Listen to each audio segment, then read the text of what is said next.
নবীজি কাফেরদের মুশরিকদের অত্যাচারে অতিষ্ঠ হয়েছেন। চতুর্মুখী ষড়যন্ত্রে রাসূল সাল্লাল্লাহু আলাইহি ওয়াসাল্লামকে তারা বিপর্যস্ত করার জন্য তারা সদা সর্বদাই চেষ্টায় ছিল যে রাসূল সাল্লাল্লাহু আলাইহি ওয়াসাল্লামের এই দাওয়াতি মিশনটি কিভাবে নস্যাৎ করে দেয়া যায়। তাদের সকল প্রচেষ্টা ব্যর্থ হয়ে গেল। তারা সিদ্ধান্ত নিল যে আমরা সবাই মিলে মুহাম্মদকে পাগল বানাবো, সবাইকে বলবো যে তিনি একজন পাগল, তার কাছে কেউ যেও না। কিন্তু যে জিনিসের প্রতি মানুষকে নিষেধ করা হয় ওই জিনিসের প্রতি মানুষের আকর্ষণ থাকে বেশি। যেটা তারা অপপ্রচার চালিয়েছিল কাফের মুশরিকেরা, সেই অপপ্রচারটাই রাসূলুল্লাহর জন্য একটা প্রচারে পরিণত হয়ে গেছে। বলেন সুবহানাল্লাহ। কাফের মুশরিকরা আল্লাহ রাসূলকে পাগল বানাইতে চাইলেন। আল্লাহ তাআলা বললেন, আমার বন্ধু পাগল নয়, আমার নবী, আমার প্রিয় বন্ধু হলেন রাহমাতুল লিল আলামিন, তিনি পাগল নন। যার কাছে নবীজিকে পাগল হওয়ার সংবাদ দেওয়া হতো তিনি নবীজিকে দেখার জন্য পাগল হয়ে যাইতেন। যার ব্যাপারে তকমা দেওয়া হয়েছে তিনি পাগল, তাকে একবার দেখতে হবে। সবার মনে একটা আকর্ষণ যে পাগলকে দেখা দরকার, যেমনটা আমরা করে থাকি, পাগলের পিছনে পিছনে ছুটি। সব মানুষেরা নবীজিকে দেখার জন্য জড়ো হয়ে গেল। গিয়ে দেখে আল্লাহ রসুলের চেহারা এত সুন্দর, তার ব্যবহার এত ভালো, এত সুন্দর, এমন লোকটি এমন সুন্দর চেহারার লোক আর এমন ভালো ব্যবহারের লোক কখনো পাগল হতে পারেন না। তিনি সর্বশ্রেষ্ঠ মানুষ। আল্লাহ রসুলের চেহারা মোবারক আর কথাবার্তা শুনে অনেক কাফের কালিমা পড়ে মুসলমান হয়ে গেলেন। কাফেররা চেয়েছিল হজ্জের মৌসুমে প্রোপাগান্ডা চালাবে যে মুহাম্মদ পাগল। হজ্জের মৌসুমেও তারা তাদের প্রোপাগান্ডা চালালো, রাস্তার মোড়ে মোড়ে দাঁড়িয়ে দাঁড়িয়ে অপপ্রচার করলো। কিন্তু অপপ্রচারটাই রাসূলুল্লাহর জন্য প্রচার হয়ে গেল। এবারও তারা ব্যর্থ। এবার তারা নতুন ফোন দিয়ে আনলো যে পাগল বলে তো মুহাম্মদকে ঠেকানো গেল না, এখন নতুন করে আরেক ফোন দিয়ে আনতে হবে। সেটা কি? সবাই মিলে সিদ্ধান্ত নিল এবং আমরা প্রচারণা চালাবো মুহাম্মদ একজন জাদুকর। বলেন নাউযুবিল্লাহ। আমাদের নবী কি জাদুকর ছিলেন? কিন্তু সব কাফেররা মিলে পরামর্শ করছে আমরা এখন বলবো যে মুহাম্মদ কি হয়ে গেছে? জাদুকর হয়ে গেছে। কারণ তার কাছে গেলে পরিবর্তন হয়ে যায়। বলেন সুবহানাল্লাহ। নবীজির কথার মধ্যে এত মিষ্টতা ছিল, এত ভদ্রতা ছিল যে রাসূলুল্লাহর সাথে কেউ যদি মন থেকে কথা বলতেন তো নবীজির প্রতি তিনি আকৃষ্ট হয়ে যাইতেন। সুবহানাল্লাহ। আরব সমাজে তখন জাদুকরের অনেকটা প্রভাব ছিল। জাদুকরদের প্রতি মানুষের একটা আলাদা আকর্ষণ ছিল। এজন্য অনেক জাদুকর বিদ্যায় যারা পারদর্শী ছিলেন তারা পর্যন্ত যখন জানতে পারলো মক্কাতে একজন নতুন জাদুকরের আবির্ভাব হয়ে গেছে, এই জাদুবিদ্যায় পারদর্শী যারা তারা এই কথা জানার পরে সবার মনের মধ্যে একটা কৌতূহল যে নতুন জাদুকরকে দেখতে হবে। কারণ জাদুকর জাদুকরকে চিনবে, ঠিক কিনা? জাদুকর জাদুকরকে চিনবে, এই জন্য তারা নতুন জাদুকরকে দেখার জন্য ইচ্ছা পোষণ করেছে। জাদুকররা মিলে আল্লাহ রসুলকে দেখার জন্য রাসূলুল্লাহকে তালাশ করতে লাগলেন। গিয়ে দেখেন আল্লাহর নবী বাইতুল্লাহ দাঁড়িয়ে দাঁড়িয়ে নামাজ পড়তেছেন। সুবহানাল্লাহ। আল্লাহ তাআলা নবীর উপরে যে কোরআন নাজিল করেছেন সেই কোরআন সুললিত কণ্ঠে আল্লাহর মহব্বতে আল্লাহর রাসূল নামাজের মধ্যে তেলাওয়াত করতেছেন। জোরে কোন সুবহানাল্লাহ। সাধারণ মানুষের যাদের কণ্ঠ ভালো তারা যদি কোরআন তেলাওয়াত করে শুধু শুনতে মনে চায়, কারি সাহেবরা যখন কোরআন তেলাওয়াত করে তখন মনের মধ্যে দাগ কেটে যায়, মনের ভেতরে পরিবর্তন হয়ে যায়। যারা আল্লাহর মহাব্বতের তেলাওয়াত করে, সাধারণ মানুষের তেলাওয়াতই তো মানুষের জীবনে পরিবর্তন হয়, ঠিক কিনা? কিন্তু যার উপরে কোরআন নাজিল হয়েছে, স্বয়ং আল্লাহ তাআলা যে পয়গম্বরের উপরে কোরআন নাজিল করলেন, তিনি যখন তেলাওয়াত করেন তখন আরো মজা লাগবে।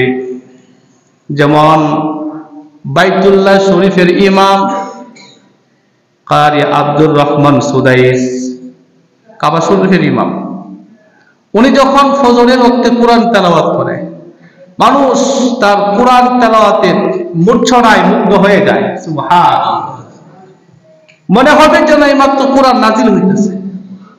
এখনো যারা কারি সাহেব আছেন তারাও যদি কোরআন তেলাওয়াত করেন, আমাদের বাংলাদেশের কারিরাও যদি কোরআন তেলাওয়াত করে, সামনে থেকে শুনলে এমন আকর্ষণ হবে, মনে হবে যেন তারা কি এইমাত্র কোরআন নাজিল হইতেছে। সুবহানাল্লাহ।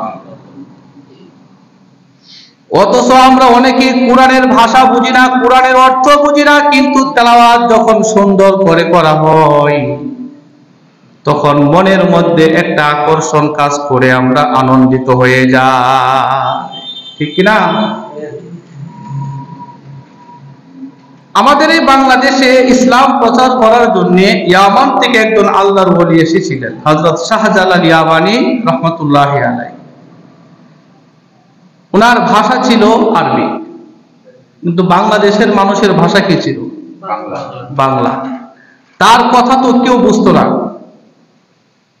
হযরত শাহজালাল ইয়ামানি রহমাতুল্লাহি আলাইহির ভাষা কেউ বুঝতো না, কিন্তু তিনি যখন কোরআন তেলাওয়াত করতেন, মানুষ এত অধীর আগ্রহে ওনার কোরআন তেলাওয়াত শ্রবণ করতেন যে মনে হচ্ছে কোরআন নাজিল হইতেছে। সুবহানাল্লাহ। এই কোরআন তেলাওয়াতের আকর্ষণে মানুষেরা মুসলমান হয়ে যায়।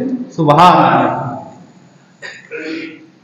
আল্লাহ রাসূল যখন নামাজের মধ্যে কোরআন তেলাওয়াত করলেন, আর জাদুকর সহ তাদের সঙ্গী সাথীরা আল্লাহ রাসূলের কোরআন তেলাওয়াত শ্রবণ করার জন্য আল্লাহ রাসূলকে দেখার জন্য যান।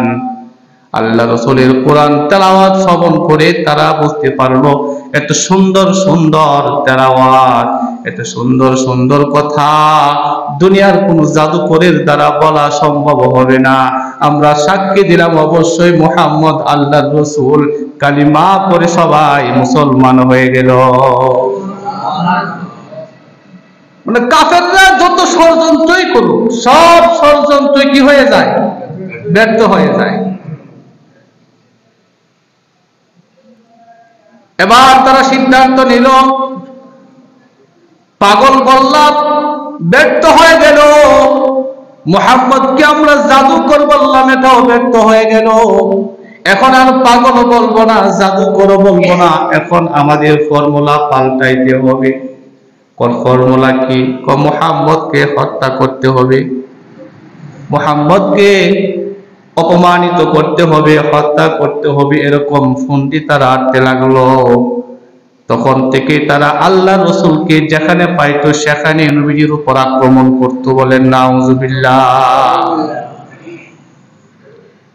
কাফেরদের মজলিসে একদিন সব লিডাররা বসে বসে তারা তাদের চক্রান্তের ছক নির্ণয় করতেছে। কাফেরদের বড় লিডার আবু জাহেল বলে, তোমরা দেখো আমি মুহাম্মদকে কিরকম শাস্তি দেই। এখনই যাবো, এখন তাকে আমি শাস্তি দেব। দৌড়ে চলে গেল কাবা ঘরের চত্বরে, গিয়ে দেখে আল্লাহ রাসূল কোরআন তেলাওয়াত করতেছে আর নামাজ পড়তেছে। নামাজে দাঁড়ায় দাঁড়ায় আল্লাহ রাসূল কোরআন তেলাওয়াত করে। আবু জাহেল আল্লাহ রাসূলকে হত্যা করার উদ্দেশ্যে বিশাল আকারের একটা পাথর নিয়ে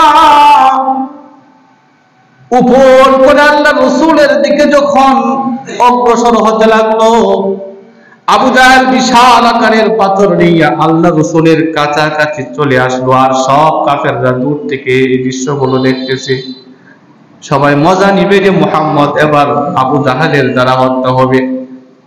সব কাফেররা এগুলো তাকিয়ে তাকিয়ে দেখতেছে যে আবু জাহেল পাথর নিয়ে মুহাম্মদ সাল্লাল্লাহু আলাইহি ওয়াসাল্লামকে হত্যা করার জন্য দৌড়ে দৌড়ে সামনে অগ্রসর হচ্ছে। আর আল্লাহ রাসূল নামাজের মধ্যে দাঁড়ানো, হঠাৎ করে দেখতে পেল আবু জাহেল তার পাথর নিক্ষেপ করতে পারলো না, পিছনের দিকে সরে যাইতেছে। সুবহানাল্লাহ। আল্লাহ রাসূলের উপর আক্রমণ করার মতো সাহস তার হলো না, পিছনের দিকে সরে গেল। কাফেরদের কাছে চলে গেল আবু জাহেল। কাফেরদের জিজ্ঞাসা করলো, ও আবুল হিকাম, তুমি তো আমাদের মধ্যে এখনই বলছিলে মুহাম্মাদের উপর আক্রমণ করবে, কিন্তু তুমি পাথর নিয়ে যাওয়ার পরেও কেন আক্রমণ করলে না, পেছনে কেন চলে আসলে? আবু জাহেল সবাইকে সম্বোধন করে বলল, ও বন্ধুরা, আমি তো মুহাম্মাদের উপর আক্রমণ করার জন্য প্রস্তুতি নিয়েছিলাম, তার কাছেও গিয়েছিলাম, কিন্তু হঠাৎ করে আমি যখন মুহাম্মাদের উপরে পাথর নিক্ষেপ করব এমন অবস্থায় দেখতে পেলাম আমার আর মুহাম্মদ সাল্লাল্লাহু আলাইহি সাল্লামের মাঝখানে বিশাল আকৃতির একটা উট দাঁড়ায় আছে। বিশাল আকারের একটা উট দাঁড়ায় আছে।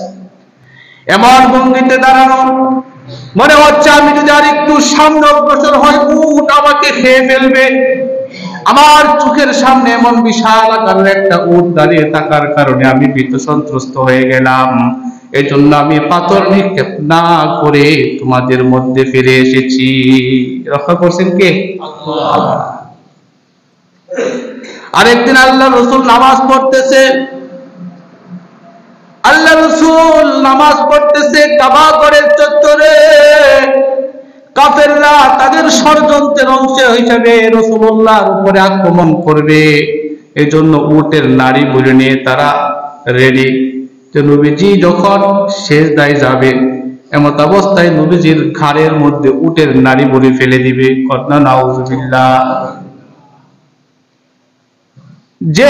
যে কথা সেই কাজ। তার রাসূলুল্লাহ সাল্লাল্লাহু আলাইহি সাল্লাম যখন সিজদায় গেল উটের নাড়ি বলে আল্লাহ রাসূলের ঘাড় মুবারকের উপর ফেলে দিল। আল্লাহ রাসূল আর উঠতে পারলেন না। এমন ভাবে তারা বিভিন্ন ভাবে আল্লাহ রাসূলের উপর অত্যাচার করত, অপমান করত। এরপরও আল্লাহ রাসূলকে তারা দ্বীনের দাওয়াত থেকে সরাইতে পারল না। বলেন সুবহানাল্লাহ। কত ধরনের ষড়যন্ত্র করছে। নবীজি যখন দ্বীন কায়েম করতে না পারে, ইসলাম যেন প্রচার করতে না পারে, আল্লাহ তাআলার বিধান যেন বাস্তবায়ন করতে না পারে, তারা বিভিন্ন ষড়যন্ত্র করত। এবার তারা সিদ্ধান্ত নিল যে সিদ্ধান্তে আমরা নেই সেটাই তো ব্যর্থ হয়, এখন কি করা? তা আসো আমরা বড় ধরনের একটা লোভ দেখাই। কারণ মানুষ তো লোভী শ্রেণীর হইলে তার কাছে যদি একটু লোভনীয় প্রস্তাব দেওয়া হয়, ওই লোভে পইরা সে আদর্শ থেকে বিচ্যুত হয়ে যায়, দূরে সরে যায়। আমাদের সব কাফেররা মিল্লা নবীজির কাছে গেল, গিয়ে বলল, মুহাম্মদ আর কত এভাবে চলবে? আসো একটা সমঝোতায় যাই। সমঝোতা কি? তোমাকে আমরা 3টা অফার করব। যদি এই 3টা অফার তুমি মানো তোমার মঙ্গল। নবীজি বললেন, 3টা অফার কি শুনি একটু। তারা লোভনীয় প্রস্তাবের মধ্যে একটা প্রস্তাব দিল এরকম যে আমরা তো নিজেরাই আমরা ঝগড়া বিবাদ কত করব, তোমার মধ্যে যদি নেতৃত্ব দেওয়ার জন্য কোনো লোভ থেকে থাকে তাহলে তুমি বলো, তোমাকে আমরা এই আরবের মতো নেতা বানিয়ে, বড় নেতা বানিয়ে দেব, লিডার বানাবো, প্রেসিডেন্ট বানাবো। 2 নম্বর, তোমার যদি টাকা পয়সা দরকার হয়, যত টাকা পয়সা লাগে আমরা তোমাকে দেব। একজনের কাছে অধিক পরিমাণ টাকা আছে, আবার ক্ষমতাও আছে। এরপরে তার আরেকটা জিনিস থেকে যায়, তার অপূর্ণাঙ্গ থেকে যায়, সেটা হলো টাকা আছে, পয়সা আছে, তার যদি স্ত্রী না থাকে, তার ঘরে যদি বউ না থাকে, তাহলে তার ভালো লাগবে। আর বউ থাকলেও তো টাকা পয়সা ক্ষমতা মানুষের চরিত্র নষ্ট করে ফেলে অনেক সময়। তো তারা সবাই মিলে প্রস্তাব দিল, তুমি যদি এই আরবের সবচেয়ে সুন্দরী রমণীকে বিয়ে করতে চাও তাহলে তুমি পছন্দ করো, আমরা সবাই মিলে ওই রমণীকেই তোমার আয়ত্তে দিয়ে দিব, তোমার স্ত্রী বানাবো। এই তিনটা প্রস্তাব তোমাকে দেওয়া হবে, দেখো তুমি কি করবা। আল্লাহ রাসূল বললেন, এই তিনটা প্রস্তাব যদি গ্রহণ করি বিনিময়ে কি দেওয়া হবে? তারা বলল, তুমি যদি এই তিনটা প্রস্তাব গ্রহণ করো তোমাকে কিচ্ছু দেওয়া লাগবে না, শুধুমাত্র একটা কাজ করতে হবে। তিনটা প্রস্তাবের প্রেক্ষিতে মাত্র একটা কাজ। কয়টা কাজ? একটা কাজ করতে হবে, সেটা হলো তুমি যে নতুন ধর্মের দাওয়াত দাও সেই দাওয়াত থেকে সরে আসতে হবে। তুমি যে দ্বীনের দাওয়াত দাও, কালিমার দাওয়াত দাও, ওই দাওয়াত দেওয়া থেকে ফিরে আসতে হবে। তোমাকে এই তিনটা জিনিস দেওয়া হবে, তিনটা অফার, তিনটা প্রস্তাব দিলাম, তুমি তিনটা প্রস্তাব গ্রহণ করলে তোমাকে দ্বীনের দাওয়াত থেকে কি করতে হবে? ফিরে আসতে হবে। সম্মানিত হাজিরিন, আল্লাহ রাসূলকে তাদের এই প্রস্তাব গ্রহণ করেছিলেন? করেছিলেন না। প্রস্তাব গ্রহণ করা যায় কিনা এটা কি কোনো চিন্তা করেছিলেন? সাথে সাথে প্রত্যাখ্যান করলেন। এখান থেকে আমাদের শিক্ষা হলো, ঈমান এমন একটা জিনিস, ঈমানের দাওয়াত দেওয়া এমন একটা জিনিস, কোন লোক ঈমান থেকে ফিরাতে পারবে না। ঈমান নামক মহা দৌলত থেকে সরে আসা যাবে না, কারণ অনেক সময় ঈমান হরণ করার জন্য আবার আপনার সামনে লোভনীয় প্রস্তাব আসতে পারে, লোভনীয় অনেক প্রস্তাব আসতে পারে যেন ঈমান থেকে বিচ্যুত হয়ে যায়। আল্লাহ রাসূলকে সবচেয়ে মূল্যবান তিনটা জিনিসের প্রস্তাব দেওয়া হলো। আমরা তো সেই নবীর উম্মত যে নবী পৃথিবীর সবচেয়ে উল্লেখযোগ্য তিনটা প্রস্তাবকে প্রত্যাখ্যান করেছেন, তাহলে আমরা যদি সেই নবীর উম্মত হয়ে থাকি আমাদের জন্য আবশ্যক হবে দুনিয়ার কোন লোভনীয় প্রস্তাবে আমরা আমাদের ঈমান ছাড়ব না। ঠিক কিনা? আমরা অনেক সময় দুনিয়ার লোভে পড়া ঈমানটাকে ছোট করে ফেলি। 100-200 টাকার লোভে পড়ে ঈমান ছেড়ে দেই। নীতি নৈতিকতার ধারণা ধরে আমি নীতিকে, নৈতিকতাকে বিসর্জন দিয়ে অন্যায়ের সাথে আপোষ করি শুধুমাত্র দুনিয়ার লোভের কারণে। কথা ঠিক নেই? শুধুমাত্র দুনিয়ার লোভের কারণে আমরা আদর্শ থেকে বিচ্যুত হয়ে যাই। অথচ আমরা বলি আমরা মহানবীর উম্মত, শ্রেষ্ঠ নবীর উম্মত। শ্রেষ্ঠ নবীর উম্মত তো আদর্শ থেকে বিচ্যুত হতে পারে না। যত প্রস্তাবই দেওয়া হোক না কেন, সাধারণ পাবলিক কেন, অনেক সময় আলেম উলামারাও লোভনীয় প্রস্তাব পেলে, দুনিয়ার এই লোভনীয় প্রস্তাব পেলে আসল আদর্শ থেকে তারাও বিচ্যুত হয়ে যান অনেক সময়। ঠিক কিনা বলেন? আমরা গত স্বৈরাচারের আমলে দেখেছি এই ক্ষমতার অপব্যবহার করে ইসলামকে নিয়ে অনেক কটাক্ষ করতেও দেখেছি। ক্ষমতা পেয়ে কখন কি বলে তাদের মগজে তখন আর ধরতো না। মাইক পাইলেই বলতো রাষ্ট্র ধর্ম থেকে ইসলামকে বাদ দেওয়া হবে, বলতো না এরকম? এমনকি ওয়াজ মাহফিলে গিয়াও পর্যন্ত এই কথা বলতো যে ইসলামকে রাষ্ট্র ধর্ম রাখা যাবে না, ওয়াজ মাহফিলে গিয়া। নাউজুবিল্লাহ বলেন না? আর এই টাকলার পিছনেই তো অনেক মৌলবী দাঁড়ায় থাকতো। টাকলা মোনাদের পিছনে মৌলবী দাঁড়ায় থাকছে না? ওয়াজের মাহফিলে সে এরকম বক্তব্য দিছে না? মৌলবী কিছু বলছে? বলে নাই তো। তো এতই দুনিয়ার লোভে পড়ে তার ঈমান কি করে দিছে? বিক্রি করে ফেলছে। আমাদের সমাজে আমরা এমনও দেখেছি, আমাদের দেশে সিনেমা উদ্বোধন করতেছে দোয়া করে। একটা সিনেমা রিলিজ হচ্ছে, বের হবে নতুন সিনেমা, 200 টাকা 300 টাকা 500 টাকা দিয়ে মৌলবী নিয়া দোয়া করাইতেছে যে সিনেমাটা যেন ভালো চলে। নাউজুবিল্লাহ বলবেন না? এই সিনেমাটা যেন কি হয়? ভালো চলে। কলা কৌশলী যারা আছে, অভিনেতা অভিনেত্রী যারা আছে, এদের মনে আশা যেন পুরা করে, এরকম দৃশ্য আমরা দেখেছি। কথা ঠিক কিনা? আচ্ছা আপনি কোন তো এই সমস্ত মৌলবী বা আলেম যদি এই সিনেমা ভালো হওয়ার জন্য দোয়া করে, আল্লাহ কি দোয়া কবুল করবে? হ্যাঁ, আরে সাধারণ মুলবি কেন, কাবা ঘরের ইমাম আইন যদি সিনেমা হলো বসায় দোয়া করে আল্লাহ সিনেমা কবুল করো, তো কবুল করবে?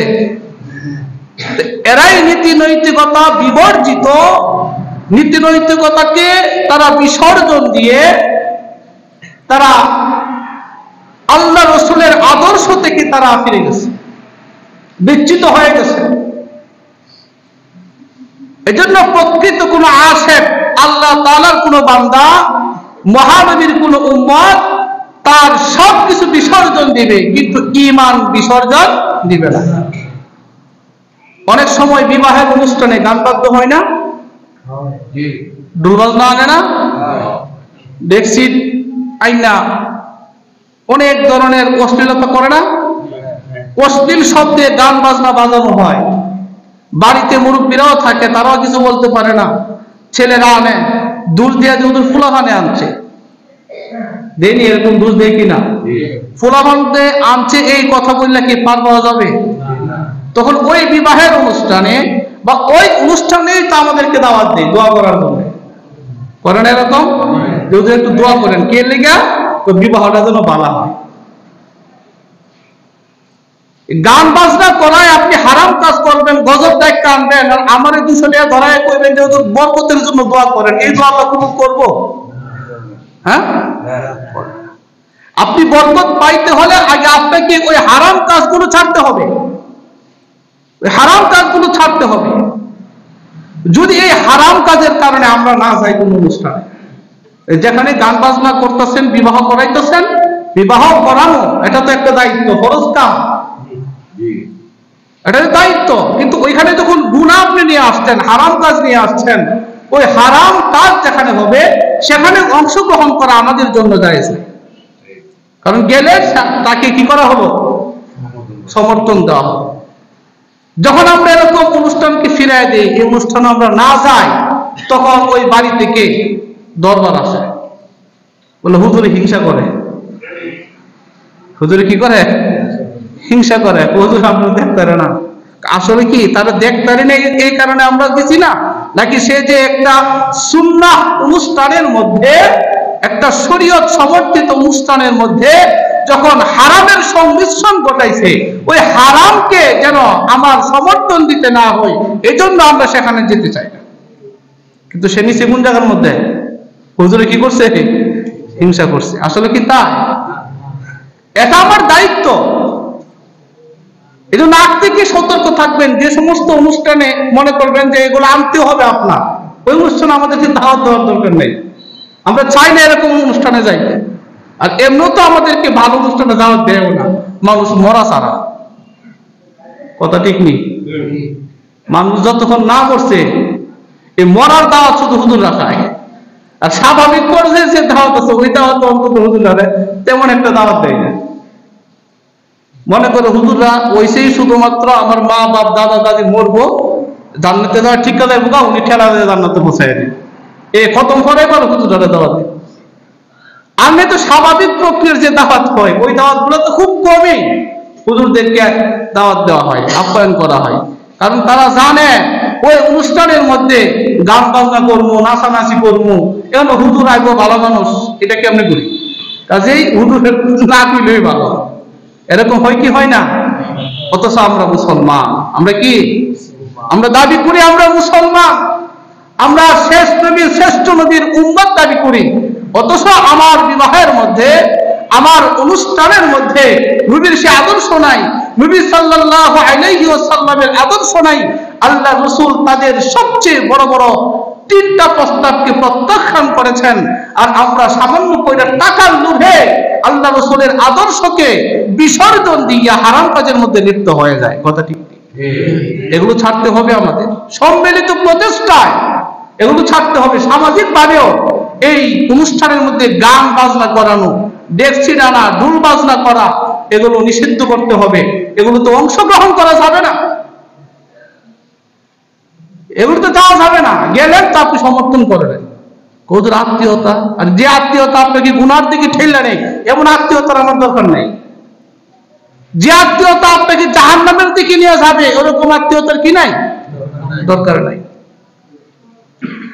আল্লাহ রাসূল তাদের প্রস্তাবগুলোকে প্রত্যাখ্যান করলেন। রাসূল বললেন, তোমরা যে ধরনের প্রস্তাবগুলো আমাকে দিয়েছো, কোন একটা প্রস্তাব আমরা গ্রহণ করলাম না। আল্লাহ রাসূল সাল্লাল্লাহু আলাইহি ওয়াসাল্লাম অত্যন্ত ঘৃণা ভরে তাদের প্রস্তাব প্রত্যাখ্যান করেছেন। সুবহানাল্লাহ। এবার সব কাফেররা আল্লাহ রাসূলকে চতুর্মুখী ষড়যন্ত্রে নবীজির উপর আক্রমণ করতে লাগলো। এরপরও যখন রাসূলুল্লাহকে তার দিনের কাজ থেকে ফিরাইতে পারলো না, তখন তারা শেষ আরেকটা কাজ করলো, সেটা হলো এই যেটা আমাদের দেশেও হয়েছে। কত স্বৈরাচারের আমলে আলেম ওলামারা কথা বলতে পারছে না, তেমন একটা হক কথা বললে বিভিন্ন ভাবে প্রশাসনিক ভাবে হোক, নেতার মাধ্যমে হোক, থ্রেট দেওয়া হতো কি হতো না? আমরাও থ্রেট পাইছি, আমরা তো তেমন কথা বলিও না। মেম্বারে বললে যে সামান্য একটু কথা, একটু এদিক সেদিক হইল, এই থ্রেট আমরাও পাইছি। ফোন দিয়া, লোক দিয়া বলাইছে বিভিন্ন ভাবে। আমাদের যারা বড় বড় আলেম ওলামারা, হক্কানি আলেমের কাজ যখন যে বিপর্যয় আসবে, তখন ওই বিপর্যয় সম্পর্কে জাতিকে সজাগ করবে। দেশীয় হোক বা ধর্মীয় হোক, যে কোনো সমস্যার সমাধানে হক্কানি উলামায়ে কেরামগণ সামনে থেকে জাতিকে দিক নির্দেশনা দিবে। আর যখন এরকম দিক নির্দেশনা দিত, তখন আলেমদের উপরে চতুর্দিক থেকে বিভিন্ন ভাবে হয়রানি হইতো কিনা? টাকার লোভ দেখানো হয়তো, যখন তাতেও তারা তাদের লোভে পড়তো না, শেষ পর্যন্ত তার কি করা, তাদের বইরা তাদের জেলে বলে দিত, হয়তো কিনা? এরকম তারা জেলে নিত, জেলের মধ্যে অমানবিক আচরণ করা হতো। এটা কেন করতো?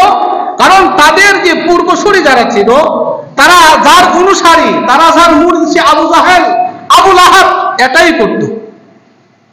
আবু জাহেল, আবু লাহাব যে কাজটা করত, তাদের কাছ থেকে এই নিয়মটা ধার কইরা এই স্বৈরাচারীরাও যুগে যুগে হক্কানি আলেম ওলামাদের উপরে, ভালো মানুষের উপরে এরকম অত্যাচার করত।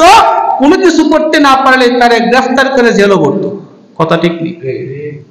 সম্মানিত হাজিরিন,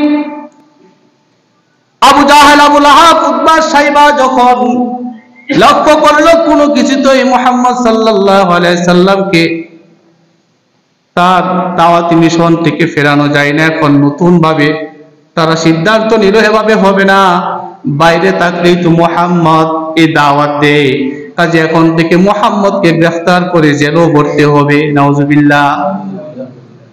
এক ঘরে করতে হবে। সবাই মিলে আল্লাহ রাসূলকে এক ঘরে করলেন, জেলে ভরলেন।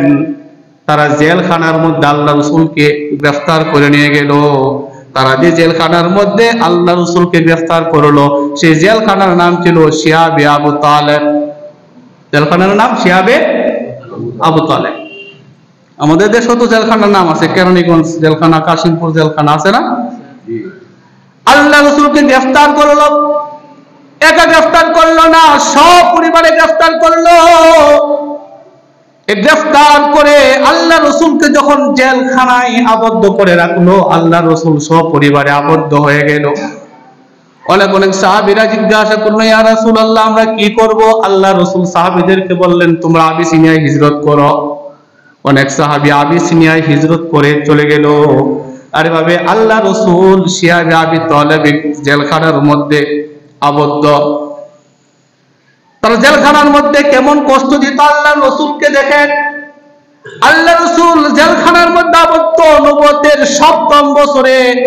আল্লাহ রাসূলের বয়স যখন ৪৭ বছর, আর নবুয়তের ৭ম বছর, আল্লাহ রাসূলকে জেলে ভরা হলো। সব পরিবারে নবীজি জেলে আবদ্ধ। এই জেলখানার মধ্যে তারা এমন অমানবিক আচরণ করলো, আল্লাহ রাসূল পানি খাবার থেকে তারা বিরত রাখছে। বলেন নাউজুবিল্লাহ।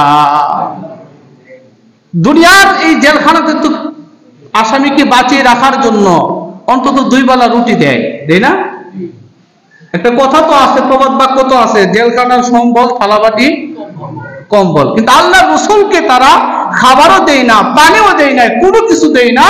শুধু রাসূলকে নয়, যারা ঈমানদার ছিল সবাইকে ওই শিয়াবে আবি তালেব নামক জেলখানার মধ্যে আবু জাহাল, আবু লাহাব, উতবা, সাইবা তারা গ্রেফতার কইরা 3টা বছর পর্যন্ত জেলখানার মধ্যে তারা আবদ্ধ করে রাখছে। নাউজুবিল্লাহ বলেন। নবীজির কি অপরাধ ছিল? শুধু দিন কায়েম করতে গিয়া। যে দিন আমরা পেয়েছি, আমরা যে বলি আমার ধর্ম ইসলাম, আমার দিন ইসলাম, এই যে আমরা বলি, শুধু এটা প্রতিষ্ঠা করার জন্য আল্লাহ রসুল 3টা বছর জেলখানার মধ্যে আবদ্ধ হইলেন। ওই কাফেররা রাসূলুল্লাহকে খাবার দেয় না, পানি দেয় নাই, কোনো কিছুই করতে দেয় নাই। রাসূলুল্লাহর সাথে যা কিছু ছিল, সাহাবায়ে কেরামের সাথে, ইমানদারদের সাথে উপস্থিত যে খাবারগুলো ছিল ওইগুলো তারা খাইতেন। তারা পশু পালন করত, বকরি ভেড়া এগুলো পালন করত, উট পালন করত। প্রথম 1 বছর তাদের কাছে গচ্ছিত যে উট ছিল, বকরি ছিল, তারা শুধু উটের গোশত খাইতো, বকরির গোশত খাইতো। খায়া প্রথম বছর তারা জীবিকা নির্বাহ করছে, বলেন সুবহানাল্লাহ। 1 বছর অতিবাহিত হয়ে গেল। কাফেররা আবার প্রস্তাব পাঠালো, মুহাম্মদকে বলো এখনো সময় আছে, আমাদের প্রস্তাবে রাজি কিনা। যদি আমাদের প্রস্তাবে রাজি হয়, এই দেশের রাজত্ব মুহাম্মদকে দেব, ক্ষমতা মুহাম্মদকে দেব, টাকা পয়সার কোনো অভাব হবে না, সুন্দরী নারী দেব। এরপরও দেখো সে জেলখানা থেকে আসতে চাই কিনা, আমাদের প্রস্তাব গ্রহণ করে কিনা। আল্লাহ রাসূল বললেন, জীবন চলে যাবে, আল্লাহ তাআলার এই বিধান প্রতিষ্ঠা করা থেকে আমি বিরত হব না। খাবার দাবার সব বন্ধ করে দেওয়া হলো। প্রথম বছর তাদের সাথে থাকা ছাগলের গোশত, ভেড়া বকরির গোশত, উটের গোশত দিয়া তাদের 1 বছর তারা শেষ করলো। দ্বিতীয় বছর তাদের কাছে তো উটের গোশত নাই, বকরির গোশত নাই, আছে এই উটের চামড়া, বকরির চামড়া। আমরা এক সময় দেখছি গোশতগুলোকে রোদের মধ্যে শুকায় শুকটি বানাইতো, ওইটুকু এরকম। 3 বছর জেলে থাকা অবস্থায় আল্লাহ রাসূল সাহাবীদেরকে বললেন, কাফেররা তো আমাদের খাবার দাবার বন্ধ করে দিছে, কিছু কিছু জিনিস তোমরা রোদের মধ্যে শুকাইয়া রাখো, যেন পরবর্তীতে আমরা কাজে লাগাইতে পারি। এজন্য বকরির চামড়া, খাসির চামড়া, উটের চামড়া, যে চামড়াগুলো আমরা বিক্রি করি, যেগুলো বিক্রি কইরা আমরা গরিবদেরকে দেয়া দেই, এই চামড়াগুলো শুকায় শুকায় তারা একটা প্রসেস করে রাখতো। জেলখানায় থাকাকালীন 2য় বছরে তারা শুধু এই চামড়া খায়া জীবন ধারণ করছে। কল্পনা করা যায়? আপনাকে যদি বলে গরু চামড়া খান, খাইবেন? কারো আত্মীয়র বাড়িতে যদি গরু চামড়া পাঠান, আপনাকে ভালো বলবে? প্রথম বছর বকরির গোশত, 2য় বছর গরুর চামড়া, বকরির চামড়া, উটের চামড়া দাবাগাত করে প্রসেস করে 2য় বছর এই চামড়া খেয়ে খেয়ে আল্লাহ রাসূল আর সাহাবীরা জীবন ধারণ করছে। এরপরও কাফেররা আল্লাহ রাসূলকে সেই জেলখানা থেকে ছাড়ে না। 3য় বছর নবুয়তের 10ম বছর যখন হয়ে গেল, এই তৃতীয় বছরে জেলখানায় থাকাকালীন নবীজির কাছে গোশত নাই, রুটি নাই। যে চামড়া খেয়ে আল্লাহ রাসূল আর সাহাবীরা জীবন ধারণ করতো, সেই চামড়াও নাই। কিন্তু বেঁচে থাকতে হলে তো খেতে হবে, খাবারের প্রয়োজন। এখন কি করবে? বাহির থেকে কোনো খাবার নিয়ে আসে না। অনেক সময় আত্মীয় স্বজনের মায়ায় পড়ে যখন কেউ খাবার নিয়ে আসতো, তাদেরকে বাধা দিত। কথা ঠিক কিনা? তাদেরকে বাধা দিত। এখনো তো স্বৈরাচারেরা জেলখানার মধ্যে অনেক সন্ত্রাসীদেরকে অনেক সুবিধা দিত, কিন্তু আলেম ওলামাদের খাবারগুলো তারা নিয়ে যাইতো, ঠিক কিনা? ওই আবু জাহেলের কাজ আর স্বৈরাচারের কাজের মধ্যে মিল আছে না নাই? মিল আছে। 3য় বছর আল্লাহ রাসূল জীবন ধারণ করবেন সাহাবীদেরকে নিয়ে, কয়েদিদেরকে নিয়ে। কিভাবে জীবন ধারণ করবেন? গোশত নাই, চামড়াও নাই, এখন কি করবে? সেই হিসাবে আবি তালেবে তারা গাছের লতা পাতা খাইয়া খাইয়া জীবন ধারণ করত। গাছের পাতা খাইতো, ঘাস খাইতো, সাহাবীরা সহ গাছের লতা পাতা খাইয়া জীবন ধারণ করত। গরু বকরি গুলো ঘাস খাইলে, পায়খানা করলে যে অবস্থা হইতো, তারাও এই ঘাস লতা পাতা খাওয়ার পরে পায়খানা করলে এমন অবস্থা হয়ে যাইতো। 3টা বছর পর্যন্ত এভাবে জেলখানায় আবদ্ধ। আর কি মানসিক কষ্ট দিত, খাবারের কষ্ট দিত, পানির কষ্ট দিত। এরপর আল্লাহ রাসূল সাল্লাল্লাহু আলাইহি ওয়াসাল্লাম দ্বীনের দাওয়াত থেকে কি হন নাই? কাফেররা বাহির থেকে চিন্তা করতেছে তাদেরকে যে গ্রেফতার করে ভিতরে রাখলাম, নির্দিষ্ট জায়গা ভিতরে তাদেরকে রাখলাম, তারা মনে হয় আর দ্বীনের কাজ আর করতে পারবে না, ইসলাম প্রচার করতে পারবে না। আল্লাহ রাসূল সাল্লাল্লাহু আলাইহি ওয়াসাল্লাম 3 বছর জেলখানার মধ্যে থাকাই নতুন যারা মুসলমান হয়েছিল তাদেরকে আরো বেশি করে ঈমান শিক্ষা দিয়া তাদের ঈমানকে আরো পাকাপোক্ত করছে। সুবহানাল্লাহ। এজন্যই তো যে আলেম ওলামারা যে জেলখানায় গেছে অনেকে হাফেজ হয়ে বাইরেছে। সুবহানাল্লাহ। অনেকে হাফেজ হয়ে বাইরেছে, অনেকে কোরআন শিক্ষা বাড়িছে। কারণ যাদের কাজ দাওয়াত পৌঁছানো, তারা যেখানেই যাবে হকের দাওয়াত, দ্বীনের দাওয়াত তারা সেখানেই দিবে। ঠিক কিনা বলে? 3 বছর পরে যখন তারা দেখলো কোনো কিছুতেই নবী মুহাম্মদ সাল্লাল্লাহু আলাইহি সাল্লাম সহ ইমানদারদেরকে দাওয়াত থেকে বিচ্যুত করা গেল না, একটা পর্যায়ে 3 বছর পরে তাদেরকে ছেড়ে দেওয়া হয়। আবু তালেব নবীজির চাচা, যিনি নবীজিকে সবচেয়ে বেশি ভালোবাসতেন, উনি তো কাফের ছিল কিন্তু নবীজির প্রতি মায়া মহাব্বত ছিল। এই আবু তালেবকে কাফেররা জেলখানায় নেয় নাই, কারণ সে তো মুসলমান না। এরপরেও আবু তালেব কি করছে দেখেন, সে কাফেরদেরকে বলছে আমার ভাতিজা জেলখানায় থাকবে আর আমি বাহিরে থাকবো, এটা হতে পারে না, আমি আমার ভাতিজার সাথে স্বেচ্ছায় কারাবরণ করব। সুবহানাল্লাহ। স্বেচ্ছায় কারাবরণ করছে 3 বছর। আবু তালেব সপরিবারে নবীজির সাথে জেলখানার মধ্যে আবদ্ধ ছিল। শুধু তাই নয়, রাত্র যখন গভীর হয়ে যাইত আবু তালেব নবীজিকে বলতো, ভাতিজা তোমার যে বিছানাটা আছে ওই বিছানার মধ্যে আমি শুয়ে থাকি, আমার বিছানার মধ্যে তুমি চলে যাও। আল্লাহ রাসূল বলতো, চাচা আমার বিছানায় আপনি থাকবেন, আপনার বিছানায় আমি যাব। কাফেররা যখন আক্রমণ করবে আমাকে ভেবে তো আপনার উপর আক্রমণ করবে, আপনাকে হত্যা করে ফেলবে। কথা ঠিক নেই? আবু তালেব তখন বলতো, আমি তো এটাই চাই কাফেররা যেন তোমাকে কিছু করতে না পারে, তোমাকে কিছু করার আগে প্রথম আঘাতটা যেন আমার উপরে লাগে। সুবহানাল্লাহ। চাচার ভাতিজার মধ্যে কি একটা সম্পর্ক! এরকম চাচা হওয়া সৌভাগ্য। এখান থেকে তো চাচাদের শিক্ষা আছে, যদিও সে মুসলমান না, কিন্তু এই শিক্ষাটা তো উপকারী। চাচার ভাতিজার মধ্যে সুসম্পর্ক রাখা।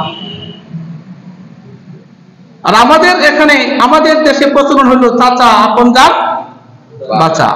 ভাতিজা বিপদ করছে, চাচা তার সামনে যায় না, যদি তারা সাহায্য করা লাগে টাকা দিয়া, যদি তার জন্য 2 কথা কারো কাছে কইতে হয় কইলে কিন্তু তার অপমানিত হওয়া লাগে। এজন্য ভাতিজা বিপদ পড়লে চাচা ফাঁসটাইতে চলে যায়, এরকম চাচা আছে না নাই? অথচ আবু তালেব আল্লাহ রসুলের ঈমান গ্রহণ করলো না, কিন্তু রাসূলুল্লাহর সাহায্যে সবসময় পাশে ছিলেন। 3টা বছর পর্যন্ত জেল কাটছেন নবীজি। 3 বছর পরে তারা জেল থেকে কি হয়েছে? মুক্ত।